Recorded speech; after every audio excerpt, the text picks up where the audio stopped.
Both poverty and riches are the offspring of thought. Chapter 2. Thoughts are things. The man who thought his way into partnership with Thomas A. Edison. Truly, thoughts are things, and powerful things, when they are mixed with definiteness of purpose, persistence, and a burning desire for their translation into riches or other material objects. Some years ago, Edwin C. Barnes discovered how true it is that you really can think and grow rich. His discovery did not come about at one sitting. It came little by little, beginning with a burning desire to become a business associate of the great Thomas Edison. One of the chief characteristics of Barnes' desire was that it was definite. He wanted to work with Edison, not for him.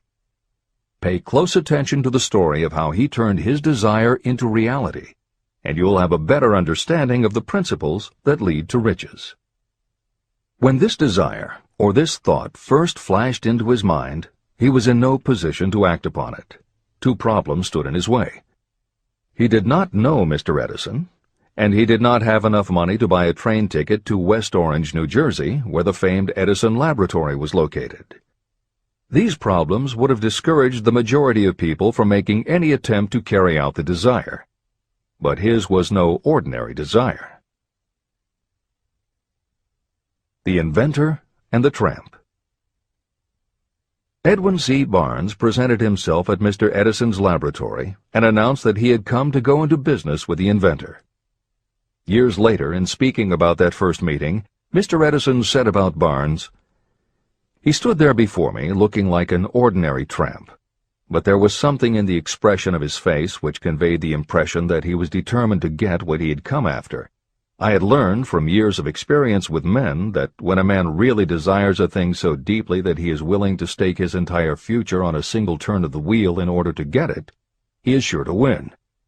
I gave him the opportunity he asked for, because I saw he had made up his mind to stand by until he succeeded. Subsequent events proved that no mistake was made."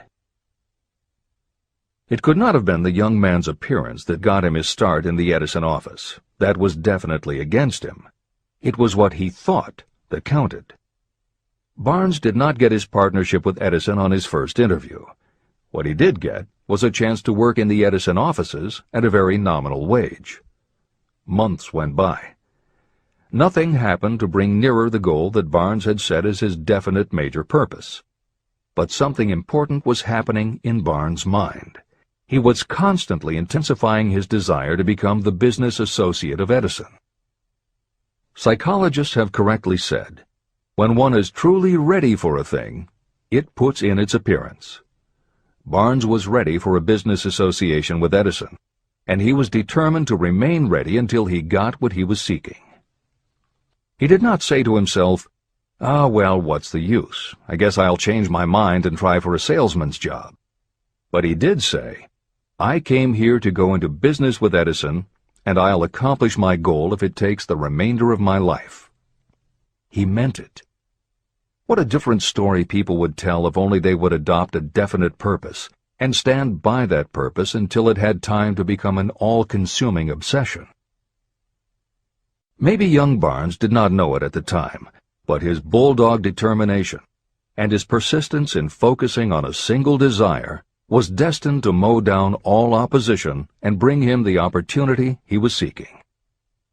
When the opportunity came, it appeared in a different form and from a different direction than Barnes had expected. That is one of the tricks of opportunity. It has a sly habit of slipping in by the back door, and often it comes disguised in the form of misfortune or temporary defeat. Perhaps this is why so many people fail to recognize opportunity.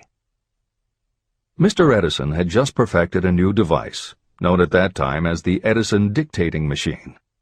His salesmen were not enthusiastic about the machine. They did not believe it could be sold without great effort. Barnes saw his opportunity.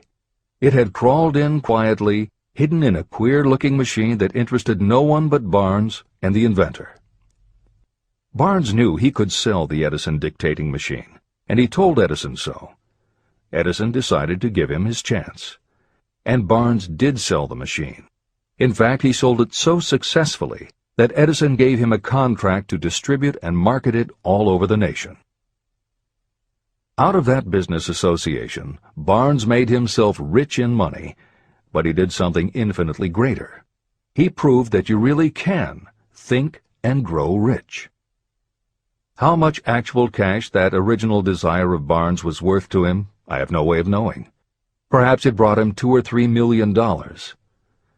Editor's comment: $3 million in the early years of the 20th century would be comparable to more than $50 million in terms of buying power at the beginning of the 21st century. This is the end of the editor's comment. But the amount becomes insignificant compared with the greater asset he acquired: the definite knowledge that an intangible impulse of thought can be transmuted into material rewards by the application of known principles. Barnes literally thought himself into a partnership with the great Edison. He thought himself into a fortune. He had nothing to start with except knowing what he wanted, and the determination to stand by that desire until he realized it. 3 feet from gold. One of the most common causes of failure is the habit of quitting when you're overtaken by temporary defeat. Every person is guilty of this mistake at one time or another. During the gold rush days, an uncle of my friend R.U. Darby was caught by gold fever, and he went west to Colorado to dig and grow rich. He had never heard that more gold has been mined from the thoughts of men than has ever been taken from the earth. He staked a claim and went to work with pick and shovel. After weeks of labor, he was rewarded by the discovery of the shining ore. He needed machinery to bring the ore to the surface. Quietly, he covered up the mine and returned to his home in Williamsburg, Maryland. He told his relatives and a few neighbors about the strike. They got together the money for the machinery and had it shipped. R.U. Darby decided to join his uncle, and they went back to work the mine. The first car of ore was mined and shipped to a smelter. The returns proved they had one of the richest mines in Colorado. A few more cars of that ore would clear their debts. Then would come the big killing in profits. Down went the drills. Up went the hopes of Darby and Uncle. Then something happened. The vein of gold ore disappeared. They had come to the end of the rainbow, and the pot of gold was no longer there. They drilled on, desperately trying to pick up the vein again, all to no avail. Finally, they decided to quit. They sold the machinery to a junkman for a few $100s and took the train back home. The junkman called in a mining engineer to look at the mine and do a little calculating. The engineer advised that the project had failed because the owners were not familiar with fault lines. His calculations showed that the vein would be found just 3 feet from where the Darbys had stopped drilling. And that is exactly where it was found. The junkman took millions of dollars in ore from the mine because he knew enough to seek expert counsel before giving up. Long afterward, Mr. Darby recouped his loss many times over when he made the discovery that desire can be transmuted into gold. The discovery came after he went into the business of selling life insurance. Never forgetting that he lost a huge fortune because he stopped 3 feet from gold, Darby profited by the experience in his newly chosen field. He simply said to himself, "I stopped 3 feet from gold, but I will never stop because men say no when I ask them to buy insurance." Darby became one of a small group of men who sell over $1 million in life insurance annually. He owed his stickability to the lesson he learned from his quitability in the gold mining business. Before success comes in anyone's life, that person is sure to meet with much temporary defeat, and perhaps some failure. When defeat overtakes a person, the easiest and most logical thing to do is to quit. That is exactly what the majority of people do. More than 500 of the most successful people this country has ever known told me their greatest success came just one step beyond the point at which defeat had overtaken them. Failure is a trickster with a keen sense of irony and cunning. It takes great delight in tripping you just when success is almost within reach. Editor's comments. Napoleon Hill's creed, "Every failure brings with it the seed of an equivalent success," was the inspiration for entrepreneur and motivational speaker Wayne Allen Root to write his book, The Joy of Failure. Published in the late 1990s, it not only tells Wayne's personal story of using his failures as stepping stones to success, he also recounts stories from other successful people, which prove that the rich and famous got to be that way only because of what they learned from their failures. People such as Jack Welch, the hugely successful CEO of General Electric, who early in his career failed dramatically when a plastics plant for which he was responsible blew up. Billionaire Charles Schwab was a failure at school and university, flunking basic English twice due to a learning disability, and then failed on Wall Street more than once before he thought of the idea that grew to make him very rich indeed.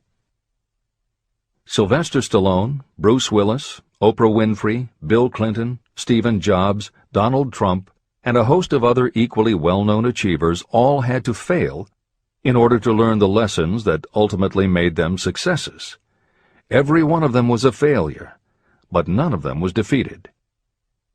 Charles F. Kettering, who patented more than 200 inventions including the automobile ignition, the spark plug, Freon for air conditioners, and the automatic transmission, said, "From the time a person is 6 years old until he graduates from college, he has to take 3 or 4 examinations a year. If he flunks once, he is out. But an inventor is almost always failing. He tries and fails maybe 1,000 times. If he succeeds once, then he's in." These two things are diametrically opposite. We often say that the biggest job we have is to teach a newly hired employee how to fail intelligently. We have to train him to experiment over and over and to keep on trying and failing until he learns what will work. Failures are just practice shots. This is the end of the editor's comment. A 50-cent lesson in persistence. Shortly after Mr. Darby received his degree from the University of Hard Knocks, he witnessed something that proved to him that no does not necessarily mean no. One afternoon, he was helping his uncle grind wheat in an old-fashioned mill. The uncle operated a large farm on which a number of sharecropper farmers lived. Quietly, the door was opened, and a small child, the daughter of a tenant, walked in and took her place near the door. The uncle looked up, saw the child, and barked at her roughly, "What do you want?" Meekly the child replied, "My mom says to send her 50 cents. "I'll not do it," the uncle retorted. "Now you run on home." But she did not move. The uncle went ahead with his work, not noticing that she did not leave. When he looked up again and saw her still standing there, he said, "I told you to go on home. Now go, or I'll take a switch to you." But she did not budge. The uncle dropped a sack of grain he was about to pour into the mill hopper and started toward the child. Darby held his breath.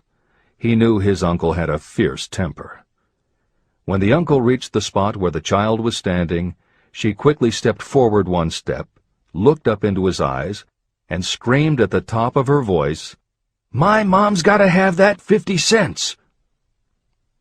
The uncle stopped, looked at her for a minute, put his hand in his pocket, took out half $1, and gave it to her. The child took the money and slowly backed toward the door, never taking her eyes off the man whom she had just conquered. After she had gone, the uncle sat down on a box and looked out the window into space for more than 10 minutes. He was pondering, with awe, over the whipping he had just taken. Mr. Darby, too, was doing some thinking. This was the first time in all his experience that he had seen a child deliberately master an adult. How did she do it? What happened to his uncle that caused him to lose his fierceness and become as docile as a lamb? What strange power did this child use that made her master of the situation? These questions flashed into Darby's mind, but he did not find the answer until years later when he told me the story. Strangely, the story of this unusual experience was told to me in the old mill on the very spot where the uncle took his whipping. As we stood there in that musty old mill, Mr. Darby repeated the story and finished by asking, "What can you make of it? What strange power did that child use that so completely whipped my uncle?" The answer to his question will be found in the principles described in this book. The answer is full and complete. It contains enough details and instructions for you to understand and apply the same force that the little child accidentally stumbled upon. Keep your mind alert, and you will learn exactly what strange power came to the rescue of the child. You may catch a glimpse of the power in this chapter, or it may flash into your mind in some later chapter. If you stay alert to the possibility, somewhere you will find the idea that will quicken your receptive powers and place at your command this same irresistible power. It may come in the form of a single idea, or it may come as a complete plan or a purpose. It may even cause you to go back over your past experiences of failure or defeat, and in doing so, it may bring to the surface some lesson by which you can regain all that you lost through defeat. After I had explained to Mr. Darby the power unwittingly used by the little child, he mentally retraced his 30 years as a life insurance salesman. As he did so, it became clear to him that his success was due, in no small degree, to the lesson he had learned from the child. Mr. Darby pointed out, "Every time a prospect tried to bow me out without buying, I saw that child standing there in the old mill, her big eyes glaring in defiance, and I said to myself, I've got to make this sale. The better portion of all sales I have made were made after people had said no." He also recalled his mistake in having stopped only 3 feet from gold. "But," he said, "that experience was a blessing in disguise. It taught me to keep on keeping on, no matter how hard the going may be. A lesson I needed to learn before I could succeed in anything." Mr. Darby's experiences were commonplace and simple enough, yet they held the answer to his destiny in life. In fact, to him the experiences were as important as life itself, and he was able to profit from these 2 important experiences because he analyzed them and found the lesson they taught. But what if you don't see the events of your life as being experiences of such profound significance? And what about the young person who doesn't yet have even minor failures to analyze? Where and how will they learn the art of converting defeats into the stepping stones to opportunity? That is exactly why this book was written, to answer those questions. To convey my answer, I have constructed 13 principles. These principles work individually or together as catalysts. The specific answer that you are looking for may already be in your own mind. Reading these principles may be the catalyst that causes your answer to suddenly come to you as an idea, a plan, or a purpose. One sound idea is all you need to achieve success. These 13 principles contain the best and most practical ways and means of creating ideas. Success consciousness. Before I go any further in the description of these principles, you should know this. When riches begin to come, they come so quickly and in such great abundance that you will wonder where they've been hiding during all those lean years. This is an astounding statement, especially when you take into consideration the popular belief that riches come only to those who work hard and long. When you begin to think and grow rich, you will observe that riches begin with a state of mind, with definiteness of purpose, with little or no hard work. What you need to know now is how to acquire the state of mind that will attract riches. I spent 25 years researching the answer to that question, because I, too, wanted to know how wealthy men become that way. What you will learn is that as soon as you master the principles of this philosophy and begin to apply those principles, your financial status will begin to improve. Everything you touch will begin to transmute itself into an asset for your benefit. Impossible? Not at all. One of the main weaknesses the average person suffers is too much familiarity with the word impossible. We know all the rules that will not work. We know all the things that cannot be done. This book was written for those who seek the rules that have made others successful and are willing to stake everything on those rules. Success comes to those who become success conscious. Failure comes to those who allow themselves to become failure conscious. The object of this book is to help you learn the art of changing your mind from failure consciousness to success consciousness. Another weakness is the habit of measuring everything and everyone by your own impressions and beliefs. Some of you reading this will have trouble believing that you can think and grow rich because your thought habits have been steeped in poverty, misery, failure, and defeat. This kind of thinking reminds me of the story about the man who came from China to study at the University of Chicago. One day, President Harper met this young man on campus and stopped to chat with him for a few minutes. He asked what had impressed him as being the most noticeable characteristic of the American people. "Why," the student exclaimed, "the unusual shape of your eyes." It's all a matter of perspective and habit. The same is true of your belief in what a person can achieve. If you have formed the habit of seeing life only from your own perspective, you may make the mistake of believing that your limitations are in fact the proper measure of limitations. The impossible Ford V8 motor.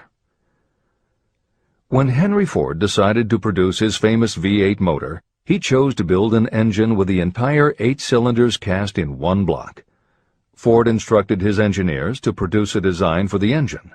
The design was drawn up on paper, but the engineers agreed to a man that it was simply impossible to cast an 8-cylinder engine block in one piece. Ford said, "Produce it anyway." But they replied, "It's impossible." "Go ahead," Ford commanded, "and stay on the job until you succeed, no matter how much time is required." So the engineers went ahead. 6 months went by. Nothing happened.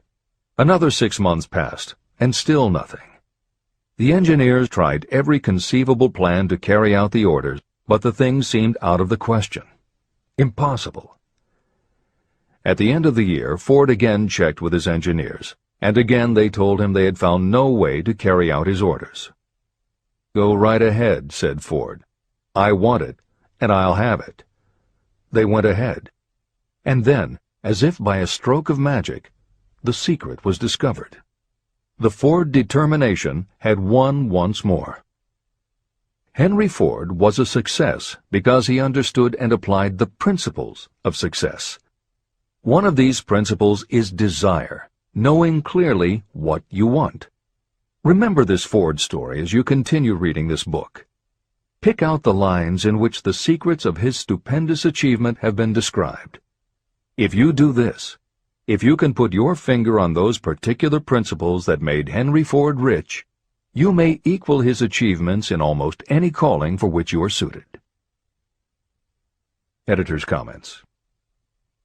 To those readers who may interpret Ford's actions as nothing more than obstinacy, the editors would point out that he was employing a technique that has become a common part of strategic planning in many industries, including aerospace, computers, medicine, and the military.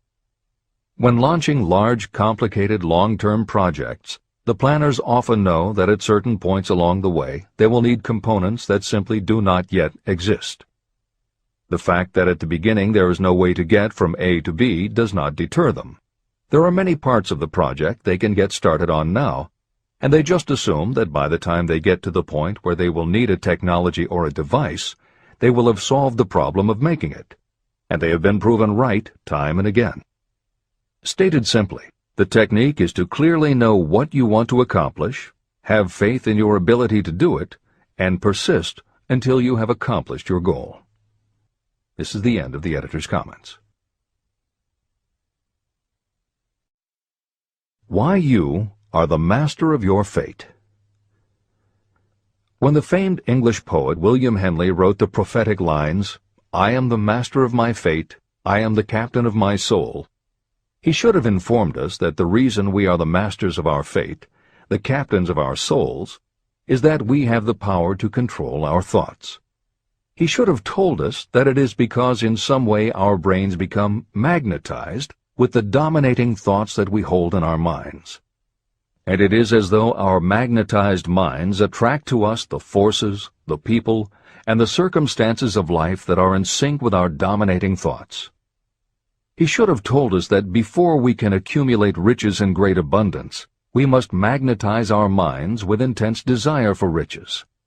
That we must become money-conscious until the desire for money drives us to create definite plans for acquiring it. But, being a poet, Henley contented himself by stating a great truth in poetic form, leaving those who followed him to interpret the philosophical meaning of his lines. Little by little, the truth has unfolded itself, until I have come to know with certainty that the principles described in this book hold the secret of mastery over our economic fate. Principles that can change your destiny. We are now ready to examine the first of these principles, and as we do, I ask you to maintain a spirit of open-mindedness. Remember as you read that these principles are not my invention, nor are they the invention of any one person. These principles have worked for literally millions of people. You, too, can put them to work for you and your own enduring benefit. You will find it easy, not hard to do. Some years ago, I delivered the commencement address at Salem College in Salem, West Virginia. I emphasized with so much intensity the need to have a burning desire that one of the members of the graduating class became completely convinced and made it a cornerstone of his own philosophy. That young man became a congressman and an important factor in President Franklin D. Roosevelt's administration. He wrote me a letter in which he so clearly stated his opinion of the principle of desire outlined in the next chapter, that I have chosen to publish his letter as an introduction to that chapter. It gives you an idea of the rewards to come. My dear Napoleon, my service as a member of Congress having given me an insight into the problems of men and women, I am writing to offer a suggestion which may become helpful to thousands of worthy people. In 1922, you delivered the commencement address at Salem College, when I was a member of the graduating class. In that address you planted in my mind an idea, which has been responsible for the opportunity I now have to serve the people of my state, and will be responsible, in a very large measure, for whatever success I may have in the future. I recall, as though it were yesterday, the marvelous description you gave of the method by which Henry Ford, with but little schooling, without a dollar, with no influential friends, rose to great heights. I made up my mind then, even before you had finished your speech, that I would make a place for myself, no matter how many difficulties I had to surmount. Thousands of young people will finish their schooling this year and within the next few years. Every one of them will be seeking just such a message of practical encouragement as the one I received from you. They will want to know where to turn, what to do to get started in life. You can tell them, because you have helped to solve the problems of so many, many people. There are thousands of people in America today who would like to know how they can convert ideas into money. People who must start from scratch, without finances, and recoup their losses. If anyone can help them, you can. If you publish the book, I would like to own the first copy that comes from the press, personally autographed by you. With best wishes, believe me, cordially yours, Jennings Randolph. Since that time in 1922, I watched Jennings Randolph rise to become one of the nation's leading airline executives, a great inspirational speaker, and a United States Senator from West Virginia. 35 years after I made that speech, it was my pleasure to return to Salem College in 1957 and deliver the baccalaureate sermon. At that time, I received an honorary Doctor of Literature degree from Salem College. Editor's comments. As you begin the next chapter, the editors would like to reinforce the earlier statement that what you are reading is not just a collection of theories out of which you can cherry-pick what you like. The 13 principles of success were proven by the real-life experiences of the long list of famous successful people cited earlier by Napoleon Hill. His techniques are also practiced and endorsed by the contemporary experts and authors whom the editors mentioned, following Hill's list. More than 60 million people have purchased copies of the book that you are now holding in your hands. If this book has proven to be that successful, surely you owe it to yourself to give it every chance to work for you too. Read it. Don't question it. Do it. If you don't, if you think that you know better than Napoleon Hill, if you decide to pick and choose the parts that you will believe or follow, then if you don't succeed, you will never know if your failure lies with this book or with you. This is the end of the editor's comments.